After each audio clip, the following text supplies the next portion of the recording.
हर सुबह एक नई शुरुआत होती है और कुछ सुबह यात्राओं को यादगार बना देती है। आज का पहला दर्शन था ओझर के विघ्नहर गणपति का। गणपति बप्पा मोरया। दोस्तों, हमारी यात्रा का आज है तीसरा दिन और हम आए हैं ओझर के विघ्नेश्वर के गणपति के दर्शन के लिए। दोस्तों, अष्टमहीने की यात्रा का ये है हमारा पांचवा गणपति। तो चलिए चलते हैं दर्शन के लिए। यह गणपति की मूर्ति पूर्व दिशा की ओर मुख किए विराजमान है। कहा जाता है कि देवताओं ने स्वयं यहाँ आकर विघ्नहर गणपति की पूजा की थी ताकि उनके मार्ग के सारी बाधाएं दूर हो।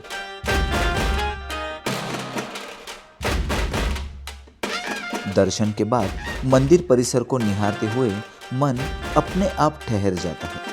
यही बातचीत में स्थानीय लोगों से मंदिर के इतिहास के बारे में सुनने का मौका मिलता है। दोस्तों, हमारे साथ जुड़ रहे हैं यहाँ के एक भक्त। आज हम इनसे इस मंदिर के बारे में पूछते हैं। नाव सांगा।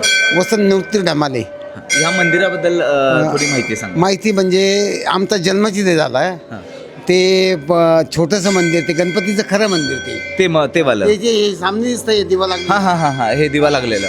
ते मोगऱ्याचं झाड आहे ना, आम्हाला आठवत नाही तेव्हाच ते असंच हिरोगार आहे. बर. आणि तिथं सेमीचं झाड आहे. ते सेमीपत्र बोलतात ना, ते सेमीपत्र. सेमीपत्राच्या बाजूला मंदारचं झाड आहे. मंदार. ते मंदार. हे दोघं नवरा बायको आहे. गणपती पदा पोट असल्यामुळे मंदार असले गेलं तर गणपतीपानी शाप दिला का तू माझ्या बाजूच असणार आहे. आणि पांडवांच्या काळात ऋषीमुनी तिथं तपस्याला बसले होते म्हणून सीमेला महत्व आहे. त्याच्यामुळे त्याला महत्व आहे. सीमेला. मंदिराचं बांधकाम कधी झाले साधारण? पेशवेकाली मंदिर आहे. दुसरा बाजीराव पेशवे. पेशवे चिमाजीप्पा. ठीक आहे. आणि काय माहिती आहे तुम्हाला? आणि आता आम्ही इथं लहानपणी फिरत होतो. एक पोरगा पडला होता म्हणजे पायऱ्या बिऱ्या सर्व काढून टाकल्या, गेट बंद केलं. आता गेट बंद करू. बरोबर. नाही तर लहानपणी आम्ही फिरायचं वरती असं. ठीक आहे. थँक्यू. गणपति बप्पा मोरया. विघ्नहर गणपति का आशीर्वाद लेकर अब हम आगे बढ़ते हैं अगले पड़ाव की ओर, लेण्याद्री। विघ्नेश्वर जी के दर्शन करके हम अभी हमारे छठे गणपति के दर्शन के लिए निकल रहे हैं, जो है लेण्याद्री में गिरिजात्मज। तो चलिए चलते हैं। ओझर से निकलते ही रास्ता धीरे धीरे पहाड़ों की ओर मुड़ जाता है। दूर से दिखाई देता लेण्याद्री का वो विशाल पर्वत मानो खुद कहानी सुनाने को तैयार हो। जैसे जैसे पास आते हैं भक्ति का माहौल और गहरा होता जाता है। दोस्तों, हम अभी लेण्याद्री पहुंच गए हैं। ओझर से लेण्याद्री का डिस्टेंस है लगभग 15 किलोमीटर का। और आप ये देख सकते हो, ये है स्टेप्स। ये लगभग 350 स्टेप्स है। तो चलिए चलते हैं दर्शन के लिए। हर सीढ़ी के साथ सांसें तेज होती है, लेकिन श्रद्धा और मजबूत। यह मंदिर भारतीय पुरातत्व सर्वेक्षण के अंदर आता है, इसलिए यह प्रति व्यक्ति 25 रुपए की प्रवेश शुल्क भी ली जाती है। यहाँ जो भक्त पैदल नहीं चढ़ पाते उनके लिए डोली की भी सुविधा उपलब्ध है, जिसका आने जाने का कुल खर्च करीब 1500 रुपए होता है। तो दोस्तों, लगभग आधा रास्ता हमने कवर कर लिया है और हमारे साथियों का जोश हम पूछते हैं। हाउस द जोश? गणपति बप्पा मंगल मूर्ति।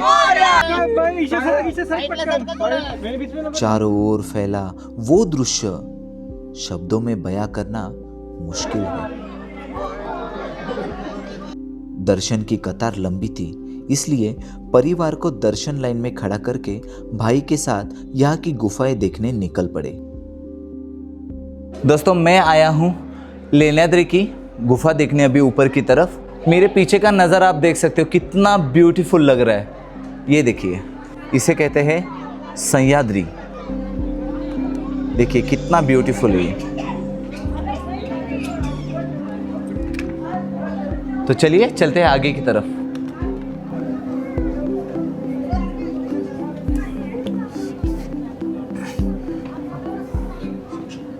लेण्याद्री की गुफाएं सिर्फ धार्मिक नहीं, ऐतिहासिक भी है।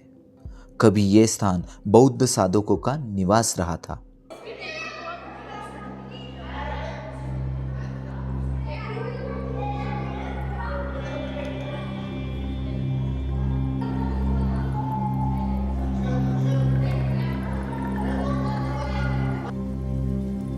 लेण्याद्री की गुफा के स्तंभों पर उकेरे गए बाघ, शेर, घोड़े और हाथी की सुंदर आकृतियां आज भी वहां की प्राचीन शिल्पकला और समृद्ध वास्तुकला का प्रमाण है।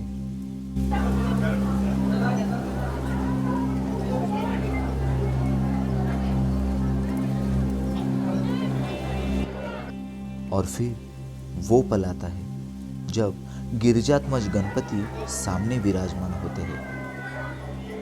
कहा जाता है कि माता पार्वती ने इन्हीं गुफाओं में कठोर तपस्या की थी और यही गणपति ने जन्म लिया। इसीलिए ये अष्टविनायक का एकमात्र गुफा मंदिर है। तो दोस्तों ये था हमारा लेण्याद्री का गिरिजात्मज जो छठा गणपति था। इसके बाद हम जाने वाले हैं सातवें गणपति के लिए महड़, जो है वरद विनायक, जहाँ पे आप अपने हाथों से पूजा कर सकते हो। तो चलिए चलते हैं। लेण्याद्री से उतरते हुए मन में एक ही भाव था, थकान शरीर में है लेकिन मन पूरी तरह शांत। अष्टविनायक यात्रा का 7वां गणपति हमारा इंतजार कर रहा था। दोस्तों दोपहर के 2:45 बज चुके हैं और हम गिरिजात्मज का दर्शन लेके महड़ के वरद विनायक के दर्शन के लिए आए हैं। आप ये देख सकते हो कितनी बड़ी लाइन लगे यहाँ पे दर्शन के लिए। दर्शन के लिए कितना समय लगेगा ये तो पता नहीं है, तो चलिए चलते हैं। दूर दूर से आए हुए भक्त वरद विनायक के दर्शन के लिए धैर्य के साथ इंतजार कर रहे थे। कई लोग बाहर से ही हाथ जोड़कर दर्शन कर रहे थे। यह दृश्य अपने आप में बहुत भावुक कर देने वाला था। कहा जाता है कि वरद विनायक गणपति अपने भक्तों को मनचाहा वरदान देते हैं, इसी कारण इन्हें वरद विनायक कहा जाता है। काफी समय इंतजार के बाद आखिरकार दर्शन का सौभाग्य मिला। दर्शन के बाद हम उस पवित्र स्थान पर गए जहां गणपति की मूर्ति प्राचीन समय में मिली थी। मंदिर के पास स्थित वो शांत सा तालाब आज भी उस कथा का साक्षी है। वरद विनायक मंदिर के पीछे एक और पवित्र स्थान है जहां गुरुदेव दत्त विराजमान है। यह स्थान यात्रा में एक अलग ही आध्यात्मिक गहराई जोड़ देता है। अष्टविनायक यात्रा अब अपने अंतिम चरण में थी। हमारा अगला पड़ाव था पाली, जहां विराजमान है अष्टविनायक के आखिरी गणपति बल्लाळेश्वर। दोस्तों वरद विनायक जी के दर्शन हमने कर लिए हैं। इस दर्शन के लिए हमें 2 घंटे लाइन में रुकना पड़ा। दोस्तों ये था हमारे अष्टविनायक यात्रा का 7वां गणपति। अब हम निकल रहे हैं 8वें गणपति के लिए, जो है बल्लाळेश्वर पाली में। तो चलिए चलते हैं। महाड़ से पाली की दूरी करीब 60 किलोमीटर है। रास्ता छोटा था लेकिन मन में भावनाएं बहुत थी। पाली पहुंचते ही हमें पता चला कि बल्लाळेश्वर के दर्शन से पहले दर्शन होते हैं ढूंढी विनायक के। ढूंढी विनायक और बल्लाळेश्वर मंदिर एक दूसरे के काफी पास स्थित है और दर्शन की लाइन भी उसी क्रम में आगे बढ़ती है। कहा जाता है कि जब बल्लाल पर अत्याचार हो रहे थे तब गणपति ढूंढी विनायक के रूप में प्रकट हुए और उनके माता पिता को सही मार्ग दिखाया। ढूंढी विनायक के दर्शन के बाद लाइन आगे बढ़ती है मुख्य मंदिर की ओर, बल्लाळेश्वर की ओर। लाइन में खड़े खड़े चारों ओर भक्तों की आस्था साफ दिखाई देती है।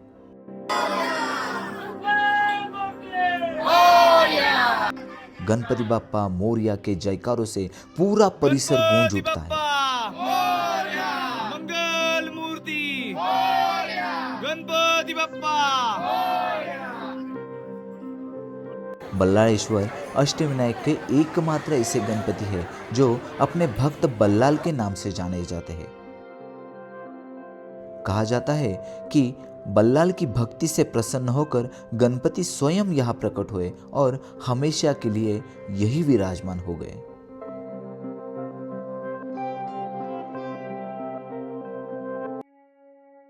लंबे इंतजार के बाद आखिरकार दर्शन होते हैं। मंदिर के अंदर एक अलग ही शांति है और बाहर भक्ति की गूंज। यही समझ आता है कि यह यात्रा सिर्फ मंदिरों की नहीं थी, बल्कि धैर्य, विश्वास और समर्पण की परीक्षा भी थी। पाली के बल्लाळेश्वर के दर्शन के साथ अष्टविनायक यात्रा अपने पूर्ण रूप में पूरी होती है।